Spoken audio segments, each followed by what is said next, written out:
And the last thing എന്ന് പറയുന്നത് find meaning and purpose of your life. നമ്മൾ ജീവിക്കുന്നു, എന്തിനു വേണ്ടിയിട്ടാണ് ജീവിക്കുന്നത്? നമ്മൾ ഒരു ജോലി ചെയ്യുന്നു, നമ്മൾ അതിനകത്ത് എന്ത് മീനിങ് ആണ് കണ്ടുപിടിക്കാൻ ആഗ്രഹിക്കുന്നത്, അല്ലെങ്കിൽ നമ്മൾ ലൈഫിൽ എന്ത് ചെയ്താലും you are happy about it and why I am doing it is very important. എന്തിനു വേണ്ടി ചെയ്യുന്നു, എന്തൊക്കെയാണ് ഇതിനകത്ത് ചെയ്യേണ്ടത് എന്ന് പറയുന്ന എല്ലാ കാര്യത്തെ പറ്റിയിട്ടും നമുക്ക് വളരെ ഒരു ധാരണ ഉണ്ടായിരിക്കണം. അല്ലാതെ എല്ലാ ദിവസവും ഞാൻ ജോലിക്ക് എണീറ്റ് പോകുന്നത് എനിക്ക് പൈസ വേണം, അത് മാത്രമല്ല, apart from the money what you gaining from that is also very important. അങ്ങനെയുള്ള കുറേ കാര്യങ്ങൾ എന്ത് ചെയ്യുക, നമ്മൾ കൃത്യമായിട്ട് ആലോചിക്കുക.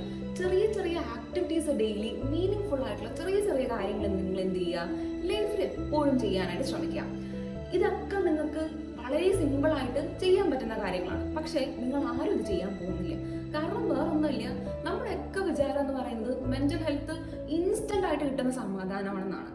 അല്ല, മെന്റൽ ഹെൽത്ത് എന്ന് പറയുന്നത് നമ്മുടെ ഡെയിലി ഉള്ള ലൈഫിൽ നമ്മൾ വരുത്തുന്ന ചെറിയ ചെറിയ മാറ്റങ്ങളാണ്.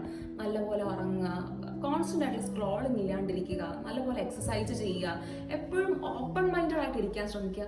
ഇങ്ങനെയുള്ള ചെറിയ ചെറിയ ചേഞ്ചസ് ആണ് മെന്റൽ ഹെൽത്തിനെ ഒരു ബാലൻസിലേക്ക് കൊണ്ടുവരുന്നത്. സോ മെന്റൽ ഹെൽത്ത് എന്ന് പറയുന്നത് ഇൻസ്റ്റന്റ് ആയിട്ടുള്ള പീസ് മേക്കിംഗ് അല്ല. It is about changing your habits and changing the way you think about life. So share this to that one person who thinks mental health matters.